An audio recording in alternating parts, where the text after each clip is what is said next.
disappears after 4 months. The ink on the VVPAT disappears after 4 months. Therefore, what we are asking is the VVPAT slip has a barcode to the EVM. Okay, you made your point. Quick response. I don't have all the time in the world. No, I have not made it. I have one more point to make. Please allow me. Why don't you have a ballot election?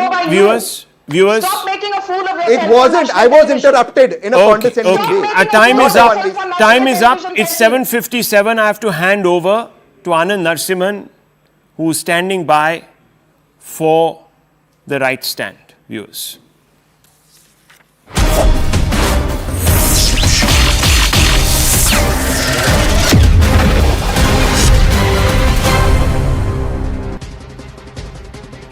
Namaste, Jai Hind, and welcome to this edition of The Right Stand. Ladies and gentlemen, I'm up and about in the national capital, but the stories today remain on focus.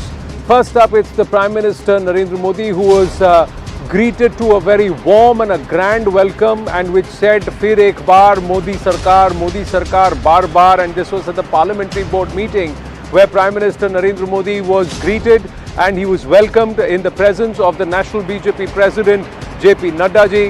We had the Union Home Minister Amit Shah, Raksha Mantri Rajnath Singh, Nitin Gadkari, everybody was present there to welcome the Prime Minister and also to cheer him on and egg him on and congratulate him on a phenomenal victory in the Hindi heartland. It's a clean sweep of 3 big states, Rajasthan, Madhya Pradesh and Chhattisgarh, 2 wrested from the Congress and 1 bucking an 18-year anti-incumbency syndrome where many thought in the heart of Bharat, the BJP stood no chance, but they have come back and wrested and perhaps posted a historical victory there. Something that is reminiscent and brings them back to what happened 20 years ago in 2003 when the BJP posted 173, and this one getting a little close into the 116. But what was more important is the Prime Minister's message. The Prime Minister urging each and every parliamentarian to go back to their constituencies, and from now till the Lok Sabha elections, Lok Sabha polls in 2024, go ahead and talk about the story of a Viksit Bharat, the vision of a Viksit Bharat, and what the government over the last 5 years and in fact the last 10 years under Pradhan Mantri Narendra Modi has tried and strived to do to put Bharat on the path of not just Vikas but to become a Viksit or a developed Bharat by 2047. He said, go ahead and talk about this vision aggressively, talk about it, and more importantly, he said, address me as Modi. You don't need to say Adarniya or you don't need to say Modi ji, and there's a reason for that. Because if you notice, ladies and gentlemen, of late he has said, he doesn't say Mitron, he doesn't say Bhaiyon aur Behnon, he says Mere Parivar Jano. He says this country is my family, my voters, supporters, the people of this country are like my family, they treat me as family, let them call me Modi. I am just Modi, I am a Karyakarta, I am a worker of the party, I am a worker of the people, I am a Pradhan Sevak. And that's how I'd like to be addressed. Just call me Modi. I'm happy being called Modi. Big message there in humility. Big message going across to the parliamentarians, to his party members, that you cannot afford to be arrogant. Along with that, another message to the opposition, saying, look at your own record. Look at how the numbers stack up against you and for the BJP. 22 out of 39 times that the BJP has fought or sought re-election, there has been a conversion ratio, there has been victory for the BJP in the recent past, and that's how he brought the numbers. Whereas he said that the Congress has faced assembly polls 40 times while in power for at least one term and has been brought back only with a conversion ratio of 18%, whereas the BJP stands at a 56% conversion ratio or a return ratio, if you were to say, not even conversion, a return ratio. And if that return ratio is so high, it's because of A, double engine ki sarkar, 2, B, delivery on the promises, and 3, constant communication and being in touch with the people on ground, with the voters, with the consumers, with the Nagriks or the citizens. Jan Bhagidhari, he's spoken about, but more importantly saying, don't sit on your haunches, don't sit on your high horses, don't get arrogant, lesson in humility and lesson in continuously going and staying connected with those who have put us in parliament. That message was very, very clear. Let's shift focus, ladies and gentlemen. With that, what happened earlier in the day with Pradhan Mantri Narendra Modi, let's focus on the other big state. The big state that's not just the big driver for Lok Sabha elections, but where the BJP is wanting to script a story like never before. The state of Uttar Pradesh, which has set itself the goals of becoming a 1 trillion economy and try and compete with a far more progressive state like Maharashtra or Tamil Nadu into trying to beat them as growth engines of Bharat. And in Uttar Pradesh comes a big crackdown, and this is an issue that matters for national security. It's a CNN News 18 exclusive that we put out up front and get into a conversation on, and let's get you the news. Group Editor Security Manoj Kumar Gupta getting us these details on the crackdown of madrasas in Uttar Pradesh. The STF was tasked with this job of going ahead and conducting not just an audit and a study and a recce of 24,000 madrasas.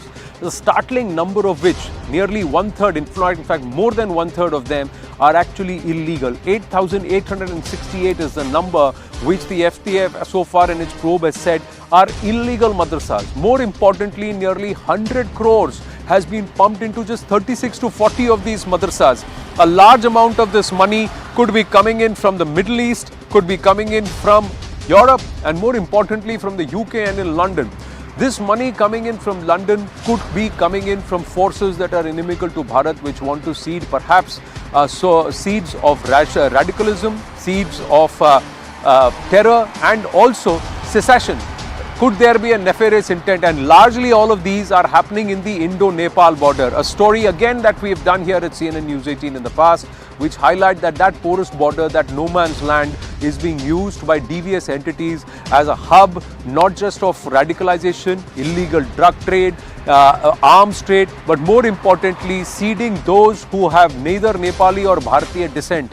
They are foreign nationals, illegals who have come in from Burma, they are Rohingyas, or they have come in from Bangladesh, and they are all being seeded there, and they are in cahoots with those forces who are sitting in Pakistan, the deep state, the ISI, and that is now becoming a breeding ground for huge impact on our national security. Elements that could impact our national security, and they could be just coming down southward into Bharatiya territory and occupying those territories. So this is a big concern that's been red flagged, and that's where we'll focus on. The question now is, are these illegal madrasas becoming a huge national security threat? And how is it that so many of them, nearly 9,000 of them, have mushroomed right under the noses of our authorities? Hello, Moto.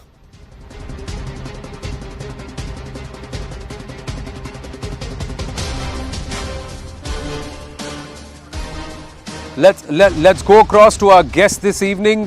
Joining us this evening, we have Anand Ranganathan joining us. We have Mr. A.K. Jain joining us. Atikur Rahman is also with us. The big question and the concern is nearly 9,000 madrasas are illegal. Anand Ranganathan, as I say, good evening, namaste and Jai Hind to all our panelists. Good evening, Anand, and good evening to my fellow panelists. First of all, thank you very much for breaking this news. It's very important.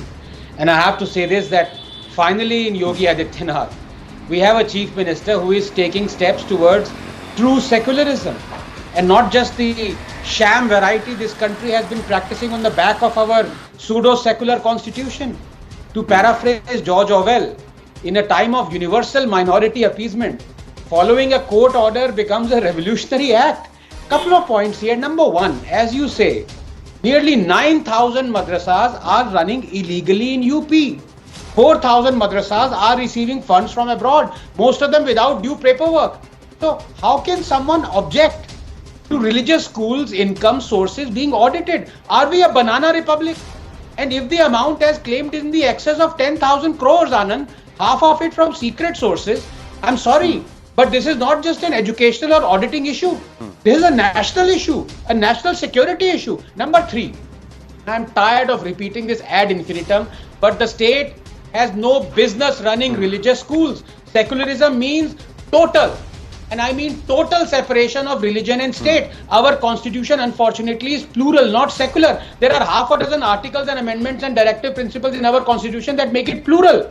In fact, the word secular was inserted in our preamble by Indira Gandhi during the emergency. It was absent from Ambedkar's constitution, and it is this pseudo-secularism that has allowed the state to control Hindu temples while at the same time run madrasas. In fact, it astonishes me that UP was essentially running through imparting state grants to as many as 560 madrasas whose primary job was to impart Islamic education and Sharia diktats. Finally, Anand, let me quote Assam Chief Minister Himanta Biswa Sarma. Madrasa, the word itself, should cease to exist. Teach Quran at home for hours if you want. But a school, a child deserves to be taught science and math. In fact, for a child to be admitted to a madrasa is a violation of his human right, unquote. It is high time Yogi Adityanath replicated Himanta Biswa Sarma's Assam model, wherein 614 madrasas in Assam will now be converted into regular schools. So the pupils will have a choice to either continue there and receive non-religious education like other children, or leave it and join private madrasas, to which no one, least of all I, should have any objection, as practicing and imparting religious teachings is a constitutional right.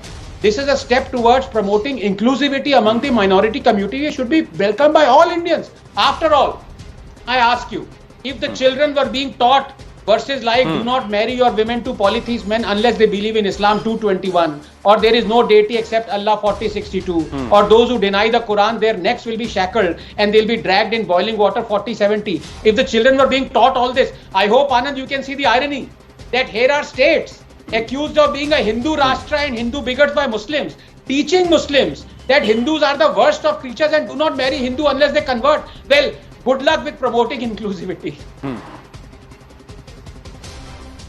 But in this case, what happens is madrasas are not banned in our country, Dr. Ranganathan. As long as they are aligned to a particular board and the state education board and they are listed, then it's okay. But Arvind Jainji, nearly 9,000 of them illegal. Where are they getting these fundings from? No monitoring that's happening. How is all of this being allowed directly under the noses of the establishment? It's not that the Yogi Sarkar has come into power now. They've been in power for nearly 7 years now. Well, you are absolutely correct. It should have been done long time back, especially on UP-Nepal border in no man's land.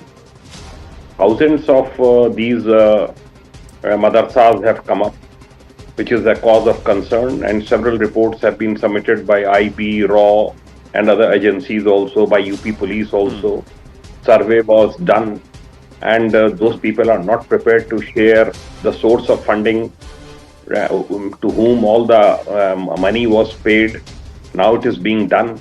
It should be verified as to who is the beneficiary, who has got the funds, who are the preachers at these madrasas. Do they have any criminal history? Few of them they have been detected with the cases of terrorism also, and there were raids to nab those people. Are a few Rohingyas and Bangladeshi have managed to enter these madrasas? So there is right, and people had approached High Court against SIT, which was formed, and it was rejected by High Court. That UP government is very much within its powers under Section 13 of the Act of 2004, and they are very much within their powers to conduct this survey. There is no harm in running madrasas, but humanities should be taught, science and technology should be taught. PM had rightly said that there should be a Quran in one hand and computer in another hand. So it is for the welfare of the children. If religious conversion is taught, it has been detected at a madrasa in Shravasti. There was report on that. If radicalization is taught, so impressionable minds, if you are teaching them all this, then naturally repercussions will be very bad for this country. So whatever action is being taken, it should be taken. They should be regularized, and if government funding is there, where the fund is going, what all welfare measures are being taken by these madrasas. It should, a 3-member committee has been formed, headed by ADG ATS Mohit Agrawal, and they are looking into it. Director of Minority Education. So it should be done, and it is being done. No, because one of the recommendations is these 8,868 madrasas which are illegal should be shut down immediately. Would you agree that they should be shut down immediately, Arvindji? No, I don't agree with that. That they should be shut down. There should be a process. And process should be followed. And those people should be convinced that education on proper lines, on national guidelines should be given to the students. They are very young crowd at these places, and very impressionable minds. So proper education should be given. As rightly said, that Quran can be taught at home for hours and hours. Hadith can be taught, Sharia can be taught. All this can be done, but there should be a national education policy, and all the madrasas and all gurukuls and every institution for that matter. No, if there should be a national education policy, then why do we need madrasas in the first place, Dr. Ranganathan? And the fact is that this is itself not very secular, because you are allowing only certain segments of society based on their religious denomination to have their own schools. The majority in this country, that is the Hindu population, does not have any such rights. Now, and I have great respect for Arvind Jain ji. He is a warrior and he has protected us. But may I please be permitted to disagree with him. If any school, any madrasa has committed or perpetrated an illegality, it should be immediately shut down, because we have to follow the law of the land. So there, please permit me to disagree with Arvind ji. But the other aspect is that if they are supposed to follow the NEP, then why have madrasas per se? Why have only a certain level of religious instruction? Then have it across the board for everybody. Is that not a fair argument, Arvind ji? Why should it be that only Christians should have a separate education system? Muslims can have it, Jains can have it, but Hindus at large cannot. You cannot have a Hindu education school. In Jains, you don't have any such institution where only religious teachings are taught. They are minority institutions because they have got some sort of protection. But in none of the institutions, in my knowledge, this kind of thing is taught. The humanities is taught. Technical education is given to the children. If you have to make them good citizens of the country, then you have to give them all possible education. They should be exposed to all possible education. The character verification of the people who are teaching at these madrasas, it is also being carried out. That is also very important. Who are the people? Who are imparting education? Because if a criminal-minded person is there, if a very communal person is there, then he will wreak havoc at these places. So precaution has to be taken, and precaution should be taken by local administration also, by the committee also, and continuous monitoring should be there. Anand, they have to report into somebody. Now, if they have mushroomed, yes, and then Atikur Rahman, one of our viewers, is an expert on Parsi studies, is actually telling us the etymology of madrasa predates Islam. It actually has Zoroastrian origins. So Parsi schools are also called madrasas, and there is an Western origin to this entire term madrasa itself. But that's just information. Yes, Dr. Ranganathan.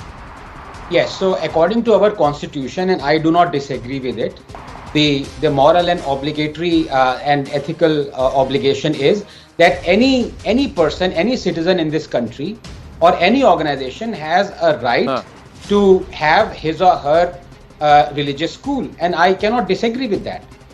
What I disagree with is a state running it, because especially a secular state, and number two, the rampant discrimination brought about only for Hindu-run schools through the RTE, where not the Muslim-run schools, not the Christian-run schools, but only the Hindu-run schools are obligated to reserve 25% of their seats for the economically weaker section. This is rampant discrimination, and what this has led to is that tens of thousands or maybe thousands of Hindu-run schools have been shut down because there are poor schools. They can no longer afford to reserve 25% of their seats for economically weaker section, something that the Muslim-run schools are not obligated to. Is that not discrimination?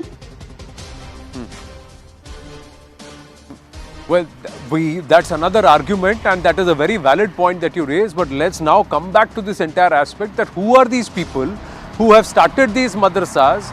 What is the real purpose if they are illegal? And there are 9,000 of them in Uttar Pradesh itself. Atikur Rahman, what should be done with such structures and such entities?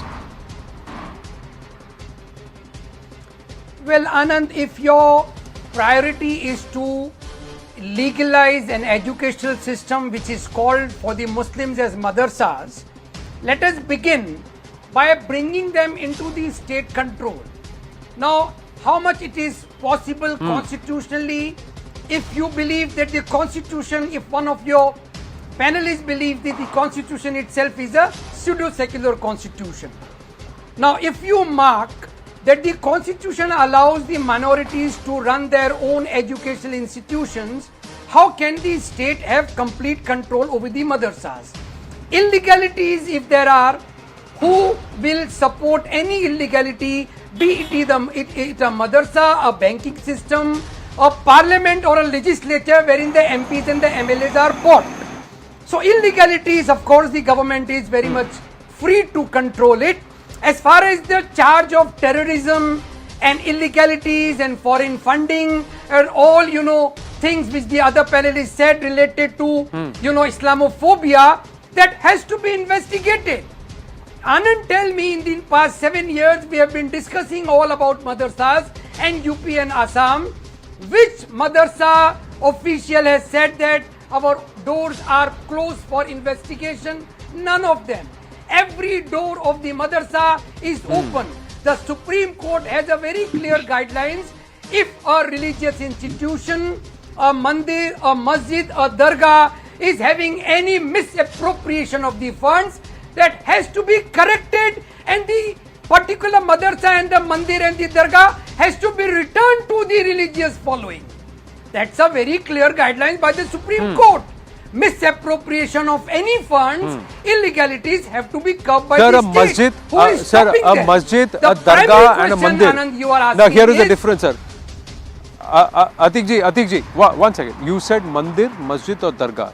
These are places of prayer. Places of prayer, places of worship. That's different from a place that is adopting, that is giving one, religious education, religious instruction and education. When it comes to education, education has to be monitored, and if these structures are illegal, deemed illegal, there is a reason why, because their source of funding is not clear, their source of operations or their method of operation is not clear, the people who are there are not authorized or not registered, the structure, the institution itself does not find any registration in the records, or so there are multiple reasons why they have been deemed illegal, Atikur Rahman. And if these structures are instructing youngsters, what kind of instruction is being given? Should that not be under audit? Should that not be under monitoring? So the larger question, Anand, is if they are teaching terrorism, so if is a very, very important term over here. Who will establish that a madrasa is teaching young kids terrorism? If one of your panelists having a say on your panel, is the madrasa giving the right kind of religious instruction, or is it? The argument ends here. Atikur Rahman. The argument ends here, Anand. Atikur Rahman, the please. person Indian origin people are saying that the Indian constitution is not secular. Atik ji, no. Atik ji, the Indian constitution is not secular. And the Indian constitution was not designed to be secular. Please understand that the word secular was forcibly inserted when democracy was in jail, when the nation was under emergency. The preamble had these words, socialist and secular, inserted. Our founding fathers, sir, no, 1 minute. Our founding fathers, including Dr. Bhimrao Ramji Ambedkar, Baba Sahib Bhimrao Ramji Ambedkar, very clearly argued against this Bharat not being secular, because, sir, Bharat was partitioned on the lines of religion. Because Muslims said that we cannot live with Hindus, and that's why we need a separate land which is for Pakistan, and this became Hindustan. So our country was partitioned on religious lines. So this argument of secularism does not remain. Is our country, does it have an inclusive ethos? Allow me to counter it, Anand. Yes, it is, sir. So, but 1 minute, sir. Let's come back to the actual point. Sir, the actual point is what method of religious instruction and what kind of religious instruction. Because, sir, you are a scholar in Islam itself, and the last time we spoke, you had a very different interpretation to how most of the people, most of the common parlance interpretation of certain aspects of the text are made. Now, if that text is being weaponized or only certain passages are being given to brainwash young children into thinking in a particular way, being radical or fundamentalist in their approach and not moderates and learned, then should you not have a concern as much as me or Anand Ranganathan or Arvind Jain ji has? Please tell me. Very fine, Anand. So this accusation of teaching the young kids, impressionable minds are being, cultivated into a wrong way. Who will investigate it? All the Muslims support that the entire educational system should be brought under the national education policy. Is that possible? If it is possible, do it. Madrasas only come into existence when there are no other means by the state government to regularize regular schools. The regular schools are missing in those areas wherein the madrasas flourish. No Muslim ever will give a first preference to madrasa, and that is the reason. You please tell me, sir, are they mushrooming there?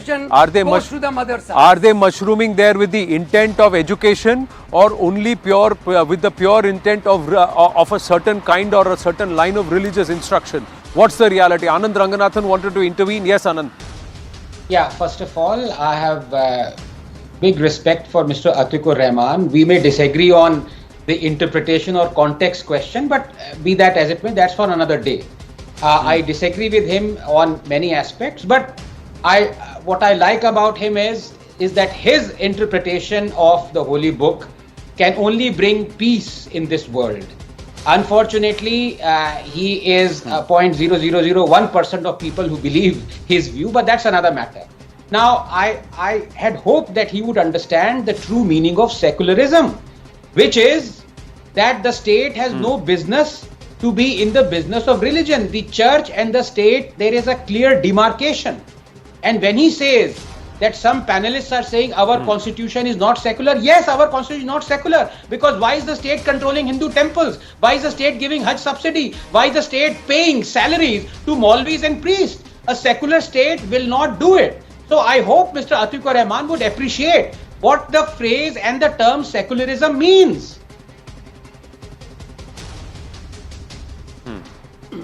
The phrase and the term secularism has been, I cannot use that word, it will be unparliamentary on air right now. It has been abused and debased to a level in Bharat that it does not even stand for what it actually means.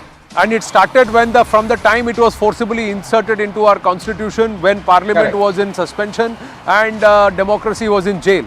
That's the reality. Arvind Jain ji, final point before we give Atikur Rahman another 30 seconds. Yes, Arvind Jain ji, what should be done next? There should be proper inquiry, and all those madrasas which are imparting wrong education, which are imparting education on the lines which is not in favor of national security, they should be shut down. There should be examples should be set. I am told by few very responsible people that people approach some private schools that would you like your school to be called a madrasa, because if you call it a madrasa, you will start getting some funding also. So if this kind of racket is going on, it should be stopped. It should be stopped at once, and this kind of thing cannot be allowed to function. If some Rohingya or if some Bangladeshi, ATS has caught a gang which is trying to facilitate entry of Rohingyas and Bangladeshis and keep them at such madrasas on UP-Nepal border. This is a serious thing, and there should be proper investigation. They should be under constant vigil, and if any such irregularity is found, action should be taken, and there should be no hesitation at all. Right. I've got to wind up, but yes, I promised 30 seconds to Atikur Rahman. Yes, Atikji. Well, Anand, I agree with most of the things said on this panel. The first things first should be that if you want to pull up a population larger than the children studying in the madrasas, pull them by their shoulders. My friends, not by their legs. It's so simple. The state has to intervene if such a large population is getting radicalized in this ugly fashion. Who stops the state doing so? For 7 years we are discussing, but only by pulling the legs of the madrasa officials, not the shoulders of the students. Sir, the state has done in 7 years what was not done in 70. So that is another thing that one has to consider. We'll wind up on that. We'll wind up on that note. Thank you very, very much. We're going to take a very short break. Dr. Ranganathan stays on with us as we continue the debate about international top academia being corrupted, infiltrated, intellectually corrupted and somewhere infiltrated. How are we going to counter this? And does it just stop with Jews and their genocide? Or is there far much more that we in Bharat need to be worried about? Stay with us. Hello, Moto.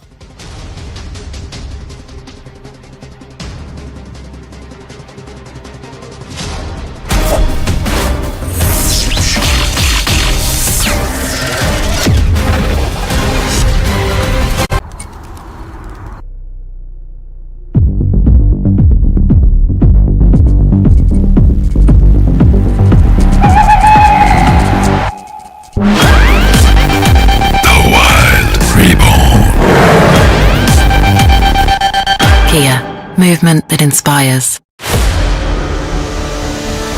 News is everywhere, but so much of it is noise. But how do you make sense of it? How do you sift the grain from the chaff and get to the point that matters? Prostax, where the big stories are simplified, bite by bite. Weeknights at 9 on CNN News 18.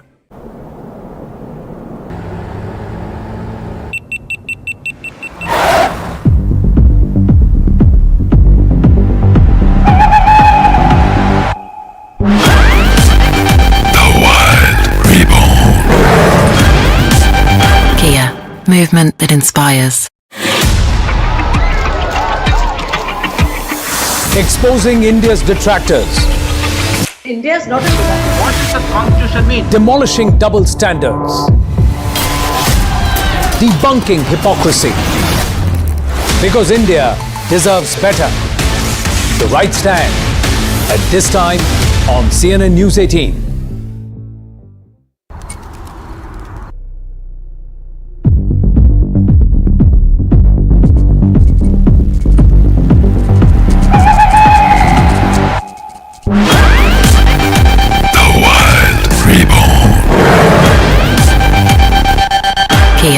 Movement that inspires.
We're through the congressional hearing and that video that's gone viral. The three top universities continue to face severe backlash in the USA and across the world.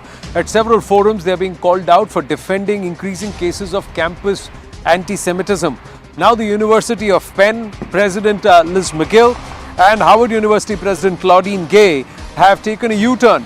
Both appear to be walking back from some of their controversial comments made during the congressional hearing. While University of Pennsylvania President Liz McGill has said that she was focused on university's long-standing policies aligned with the US Constitution, which say that speech alone is not punishable. Harvard University President Claudine Gay, clarifying her testimony, said that there are some who have confused a right to freedom of expression or free expression with the idea that Harvard will condone calls for violence against Jewish students. Does it end here, ladies and gentlemen, or are these now becoming hotbeds for a certain level of bigotry that's been driven because there has been an intellectual infiltration of neo-left corrupted by pan-Islam? Now, this is a heady concoction which has been spoken about by authors and thinkers like Rajiv Malhotra and Dr. Vijaya Vishwanathan in Snakes in the Ganga. But tonight, we have a very, very erudite, august panel who can elaborate and speak more about what perhaps those from Bharat are also facing as a result of what's happening there. Is it driven only by this entire anti-Semitic values, or does that extend and have its own entire interpretations based on where the origins of that particular person or the ancestry is? So is there a particular agenda against Bharat too that's driven, just like there is an agenda against Jews in Israel or Israelis?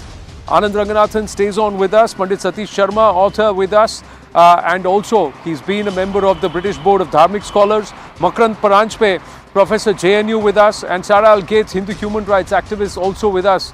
Namaste. Thank you very, very much, everyone, for joining us. Good to have you all. Sarah ji, I know it's way past midnight. It's nearly about 2 a.m. Correct me if I'm wrong, where you're joining us, but you stayed up for us. So let me start with you. Is this a pattern of anti-Semitism that's only prevalent in top academia in the US? Or do you believe that this is spreading elsewhere too? And does it restrict itself only to Jews? Well, we've seen throughout the past few years with the Dismantling Global Hindutva conference that many of the same activists or scholar activists, as they call themselves, who were then accusing Hindus of being like the white supremacist Zionists and such, during that period, they're now active and they're fighting what they believe to be fighting on behalf of the Palestinians. But there is that line that's been blurred continuously when it comes to whether they're supporting Palestinians or the Al-Aqsa flood movement, which was kicked off by Hamas. So when they gave a call for a global movement, particularly from Muslims and also from people of the free world, they said, they kicked off a global movement, and the socialists sanitized the language that they used when they were calling people to participate in these pro-Palestine demonstrations. And they distinguished, or they separated, they weeded out the Islamist language that was used by Hamas and the religious extremist language that was used by Hamas. And then they mobilized groups on campuses all over the world. And we've seen that all over the world, but it's particularly disturbing when it comes from the Ivy League establishments, because these are the knowledge producers and these are the ones that shape policy.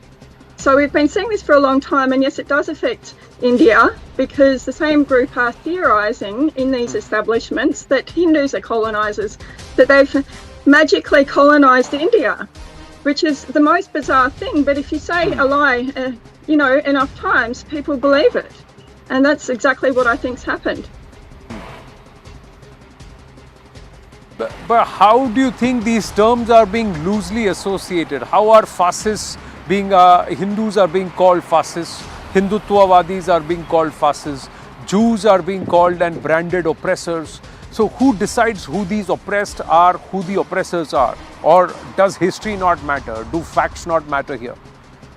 Well, obviously it's whoever gets the money and the funding for their departments in their universities who can produce the material to write the theories, because if we had funding to write theories and to go back and to critique all of this material, we need, literally we need thousands of people on the ground. We've got dozens of university departments signing their name onto, what they call teach-ins that, they say that there's a problem with safety on campus, and that it's problematic to be calling for safety for Jews on campus and speaking out against anti-Semitism, and they say that anti-Semitism is being weaponized, and all of the Middle Eastern departments have signed up to that. So it is a problem. Yes, and it's the same people who are theorizing that Hindus have weaponized Hinduphobia. So that's where they really synchronize. Because it's from this academia, Makaranji, that this entire dismantled global Hindutva emanated. The SB 403 stemmed from these kind of academic thinkers. The John Doe now stands revealed. We'll get Pandit Satish Sharma ji to speak about that too. But let me ask you, sir, freedom of expression, freedom of speech, where does it stop? Where does it? And should there be no reasonable restrictions?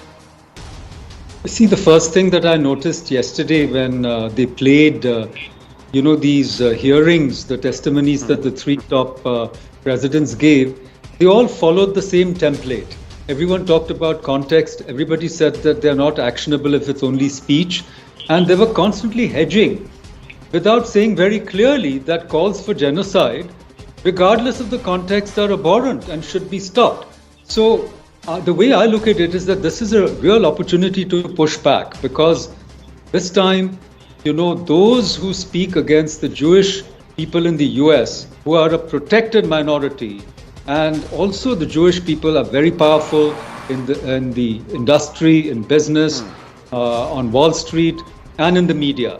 So the pushback is going to be very, very strong. As you yourself said, there's been a turnaround, and this is an opportunity for other groups like the Hindus to also step in and show how this wokeism has infected US campuses, the top campuses. But I look at this as a silver lining, because I think that America, in fact, just think about it, there is a congressional committee which can call a president of a university and hold them, responsible for what is happening on their campuses. Do you think that can be done in India? On my own campus, was anybody held responsible for what happened in 2016? I myself was there and a witness, and I think Anand was there too. My point is that there are things in the American system that we can learn from, how they are capable of solving a problem and rectifying it. And the Hindu community, especially in the US, has shown a remarkable unity of purpose and a strategic smartness in intervening at this time. So I think this is a time to realign and to learn, from the pushback that the Jewish community has given. And I think there are signs of hope, because wokeism is a dead end. And I think the top campuses are beginning to see that, things like microaggression or, their entire agenda of political correctness is not really conducive to producing useful knowledge either about self or about society. So I think that I'm looking at this as an opportunity, to really make a difference and change the discourse. But does that stop there only, Pandit Satish Sharma ji? Is it only with these 3 or 4 academic institutions in the US? Or is this far more endemic across top academia across the world? And how much of it is actually now percolating back into institutions in Bharat? Because somewhere this entire aping the West and holding them to the highest standards, and a lot of them who are perhaps coached there are coming back here. And is it now being percolated back into the Bharatiya system too? Jai Shri Ram, Anandji, and thank you for raising this issue. I will just refer to the very first time when it was mooted that academic institutions from the West should be given free rein to establish themselves in Bharat. At that time, myself and many people who were concerned about this said, no, do not do this. There is due diligence that should be done firsthand. If it was a very large corporation coming in, bringing products, there would be due diligence done. Whereas in this instance, it seemed to be an open door saying, come and bring your gifts. I'm actually in agreement with Professor Palanjape when he said that there is a silver lining. What we are seeing is the underbelly of a subprime educational system being revealed. Please have no doubts about this. This is not an institutional ethos which exists to bring out of an individual what their gifts are, to find what those gifts are, to equip them with the tools to live a fulfilled life, to equip them with what they need to contribute to the maximum to society. Isn't that what education is supposed to be? And yet there is no trace of that in the manner in which these institutions are run. So absolutely we shouldn't allow them in. I would say stop. Do not allow them to bring this particular brand of conditioning, brainwashing, radicalization into Bharat. There is one other thing I just wanted to pick on. You mentioned freedom of speech a few moments ago. You know, the American universities say we value freedom of speech, but it's an accepted principle that in academia, freedom of speech exists within a container. And the purpose of that container is to have freedom to explore the most contentious issues without animosity and without malice to any particular group. What we're actually witnessing on the campuses is not a container. It is an abuse of freedom of speech, and I would say that this crosses the line. An incitement to genocide, not being included within bullying policies. I would have thought that if this was not such an august group of presidents, one would have thought that these are amateurs in a sixth form students' union struggling with the concepts of what freedom of speech and protection of students is all about. I would say without a doubt that this is a good thing. In fact, I did a program earlier this morning, and as a result of it, a number of parents from Bharat reached out and said, we have got no intention now of sending our children to the United States or the United Kingdom for further education. Thank you so much for highlighting these points. And I think that is the most valuable thing that has emerged out of this whole issue. We do not want subprime education. But we also, but this is something. But Panditji, I'm interrupting you because Dr. Anand Ranganathan raised another issue, that it will be a few hundreds or perhaps a few thousand students who are going outside our shores to study, and you may even put that number into a few 100,000 students. But there are crores and crores of students who here in Bharat. What education are they getting? What is it that they are being taught? Are they being taught to think straight, or are they also being taught the very same stories and the very same kind of or line of thought or expression what is being witnessed in campuses abroad? Dr. Ranganathan. Yeah, just to pick on that point, Anand, first of all, thank you so much for this arranging this wonderful panel. It's been a great discussion. But just to pick on that point before I make my own points, when you talk about what Indian kids, crores of them have been taught, the manifesto of Tipu Sultan in his own words and language says annihilation of the infidel or the kafir is a sacred duty of every Muslim. And we celebrate Tipu Jayanti in this country. We eulogize Tipu in our school textbooks. So much for, saying that everything is hunky-dory in our education system. But I'd like to make 3 points, and I think they're fairly important, because I speak here as a free speech absolutist. And frankly, today I feel very lucky to have, gone to the other Cambridge and not to these Harvard and MIT guys, because the level of juvenile argument and their understanding and analytical skills as to what constitutes or comes under the ambit of free speech is just shocking. A call for a genocide cannot be free speech, and I speak as a free speech absolutist. It's like giving a rape threat. I'm sorry. You're not allowed to do that, because it promises to deliver immediate or maybe a little bit delayed harm to the victim. Thousands of them. It's like that Gustakhe Rasool ki ek hi saza sar tan se juda. You cannot make a call for beheading under the ambit of free speech. So it is totally unacceptable, and it is something that these presidents should have known, and it's really shameful and embarrassing that they don't understand what is free speech. Number 2, I would have loved had the congresswoman who was questioning them made it completely watertight to make sure whether these 3 are anti-Semites or they're just plain ignorant people. she should have asked them, is the call for a Muslim genocide also violating your code of conduct? Had they said, yes, it is, and the call for Jewish genocide is not, then they were anti-Semites. But had they said, yes, call for genocide of every community does not violate our code of conduct, then they're plain ignorant. They have no idea what free speech is, but they're not, at least they're not anti-Semites. So that is where it is. Thirdly, and this is also very important, what happens to the religious books that are the root cause for anti-Semitism? Did the Harvard president or the MIT president say that Jews are the worst of creatures, 98-6? Did he say that Jews should be destroyed, Jews are condemned to hell? No, he didn't. But we are completely silent about the people who believe in these verses, not only believe in them, who refuse to condemn them. So, you know, the world is looking at an elephant in the room and not looking at it. That's all I'll say on this matter. So they know the elephant in the room, but they don't know that there is the elephant in the room. Sarah Gates, how would you want this to be reformed, or how is it that, because some of these academic institutions are the gold standard, parents, students aspire to go and study there. A lot of the big top Jewish billionaires, businessmen have all pulled back funding, rolled back funding once they realized what is going on in these campuses. Sadly, and this is a statement made by the likes of Rajiv Malhotra and Dr. Vijay Vishwanathan, some of the top business houses from our country are funding some of these academic institutions, especially humanities studies there. And they perhaps, we do not know whether they've done an audit of what's being taught or what's being proliferated there, but there has been no reaction. There was no reaction even when there were calls to dismantle Hindutva.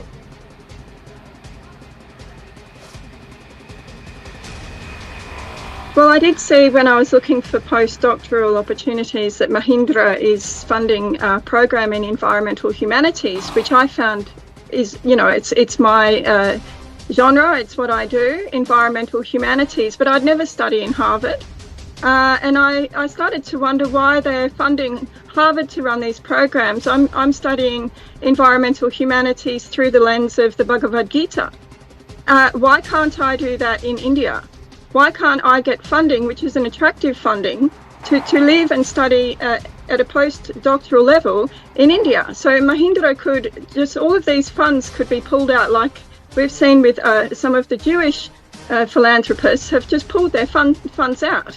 And so that then does have a repercussion for the university, and it gives them an incentive, not necessarily to toe any lines, but to recognise anti-Semitism. One of the presidents didn't know, which is a common knowledge thing, that anti-Semitism is the highest form of hate crime in America. So when she was asked whether or not, you know, she knew, she didn't know. So that's the first thing. The fact that she didn't know that and she's at a congressional hearing is a very serious issue. And the diversity, equity and inclusion officers were found to be liking and engaging with posts that were pro-Palestinian.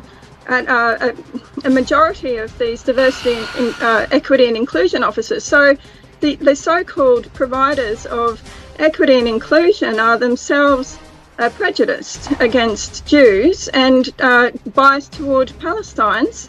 So what can be done about this? Well, they cited the values of Harvard, and that was the reason why they were able to fire certain professors. They've cited a code of conduct, policies, bullying, harassment and intimidation, and then there's Title 6, I think they called it. So they have got, some legal recourse that they can go down, and that will happen due to pressure. But how can we get out of this? Well, I just think defund them. Frankly, I think defund them. Bring your money back into India and attract the brightest minds to India. You're a growing, incredibly intellectual civilization, and you have so much to offer the world. I would rather go there. And there's plenty of me out here. I'd much rather have a cultural experience there than have to study in America. I don't feel safe in America. They had a mass shooting in a university in Nevada. 3 people were killed by a professor, no less. Yes. So why would anybody want to go and study there? Why would anyone want to send their kids there? And then you get brainwashed. I don't want to be brainwashed.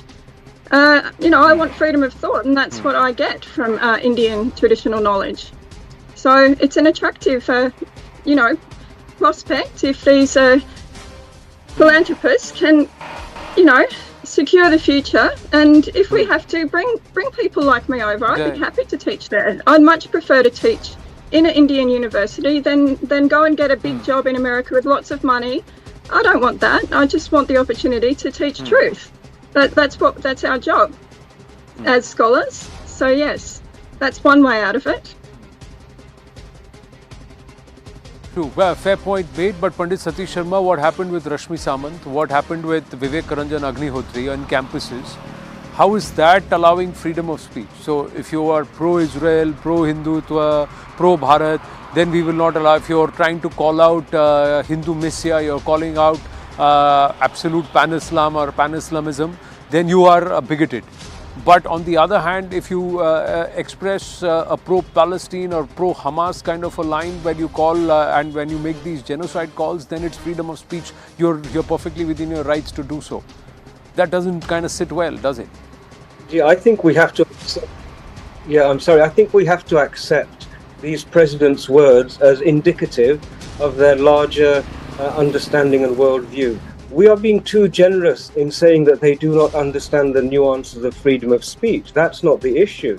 We have some very senior educationalists who have openly decided, contemptuously, if I may say, under oath in front of a hearing, to put forward a protection for people who have decided that it's okay to call for genocide. Now, we have always looked at these things up until this point as casual intellectual observers exploring nuance, but I really would like to ring an alarm bell here, because what's being revealed is a group of people who are happy to leverage and protect hatred against a very vulnerable, smaller minority within their communities. And it's this leveraging of hatred in such a casual manner which should really ring an alarm bell. It would only take one or two small conversational changes to redirect that hatred away from the Jewish community and direct it directly towards us. And I feel that the ground is being laid for that to happen in the very near future. A very serious conversation needs to be had with, as Seroji mentioned, the Mahindras of the world. They need to be asked, why are you funding organizations which are nurturing hatred? That's actually what they're doing. These are not academic institutions anymore. And unless they discard and punish these presidents, I don't think we should believe them. We should not take them at face value. Right. Makranji. Yeah, I just wanted to say that there is an insidious and unscrupulous alliance between people who espouse the cult of violence, whether these are radical Islamists or radical Marxists, and they have, or radical other, woke or, political correctness advocates, and they have infiltrated and taken over and contaminated the space of human sciences. Human sciences, by that is meant liberal arts, on the one hand, or humanities, and social sciences or social studies. Right. So the entire spectrum of human searching and quest for truth has been contaminated by these unscrupulous elements, and they have to be called out. We have to push back, and there have to be new alliances, and all these presidents and other people who are underwriting and cloaking and masking, these unscrupulous cult of violence devotees must be called out and held responsible. And I think that this process is starting in the United States, and you may call it conservative backlash, you may call it the Republican people trying to get in or whatever.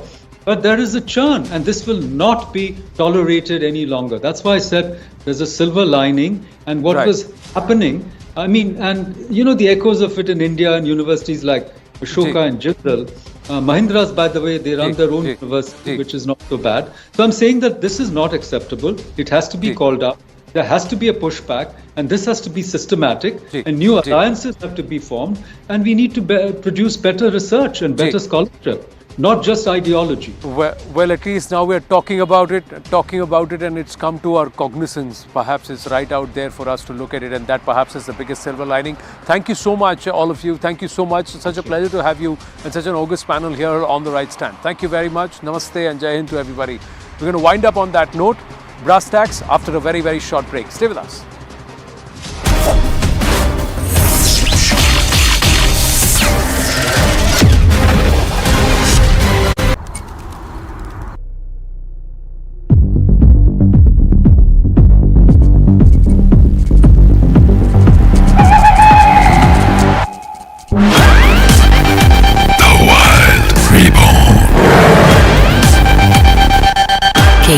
movement that inspires. News is everywhere, but so much of it is noise. But how do you make sense of it? How do you sift the grain from the chaff and get to the point that matters? Prostax, where the big stories are simplified, bite by bite. Weeknights at 9 on CNN News 18.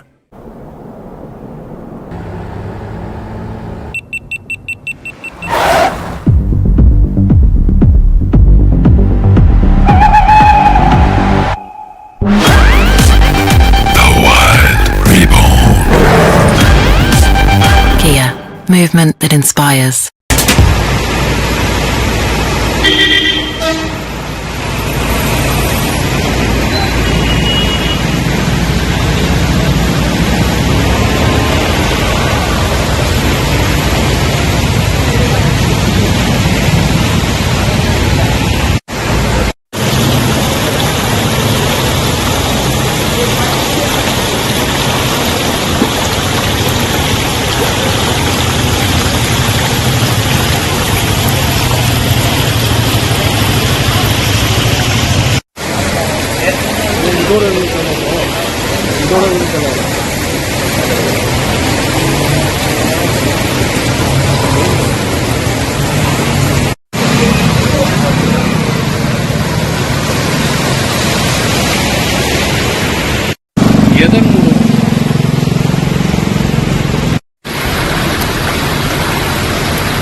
Good evening, this is Brastax. I'm Zaka Jacob. Yesterday, during a heated debate on Kashmir in the Lok Sabha, Home Minister Amit Shah lambasted the country's first Prime Minister, Jawaharlal Nehru, saying that Nehru made two blunders on Kashmir. One, agreeing to a ceasefire when India's troops were within striking distance of Lahore, and the other, taking the Kashmir matter all the way to the United Nations. Now, opposition parties have contested that claim, saying that Nehru agreed to these decisions. One, because he didn't want more casualties. Remember, both India and Pakistan were reeling with the aftermath of the partition. And this was basis advice given to him by the military leadership. And it was also a collective decision taken by the cabinet, not a personal decision, not a singular individual decision taken by Nehru. But Nehru's legacy when it comes to Kashmir is a sore point. Whether it is the inclusion of Article 370, whether it was taking it to the United Nations, thereby internationalizing in, and perhaps that was a factor in why this issue festered for so many years. Is Nehru responsible for the travails of Kashmir?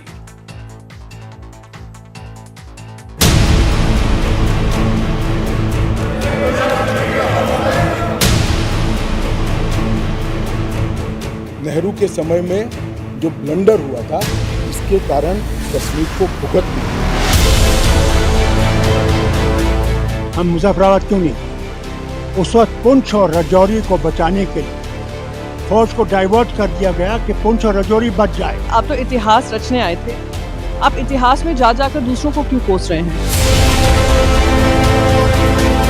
बदलाव हम सबको नजर आ रहा है, लेकिन जो बदलाव हम देख रहे हैं उसमें हमारी बर्बादी है, उसमें तबाही है, उसमें जम्मू कश्मीर को नुकसान हुआ है, जम्मू कश्मीर को फायदा है। They want to use this Kashmiri Pandit plight for their own electioneering.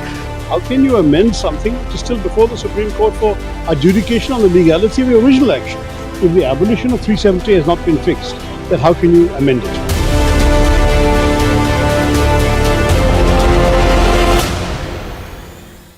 All right, so the Nehruvian blunder on Kashmir, is it a truth or a distortion? This is what happened in the Lok Sabha yesterday. So Amit Shah, while replying to the debate on the relief for Kashmiri Pandits when it comes to Kashmir, he was speaking on an amendment. He said that Nehru made a mistake to declare a ceasefire with Pakistan when our army, the Indian army, was winning. To which the opposition has countered by saying that Nehru at that time was advised by the then army chief, Francis Butcher, that military option was untenable.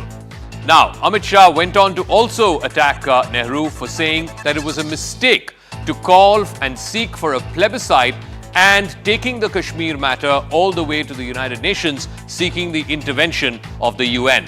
Opposition has countered that. In fact, Farooq Abdullah has said that Nehru's actions by taking the matter to the UN, he managed to save Rajouri and Poonch because, of course, the tribal invaders were trying to attack that part of Jammu. Then Amit Shah also went on to say that it was not just Nehru's decision. In fact, that was the response from the opposition, so I beg your pardon. It was not just Nehru's decision, it was a collective decision of the cabinet, including the then Home Minister Sardar Vallabhbhai Patel had given his stamp of approval to that. And also that the situation called for a political solution. But that was not all. Amit Shah further attacked Nehru for the actions which he claimed led to the creation of Pakistan-occupied Kashmir. Now, Amit Shah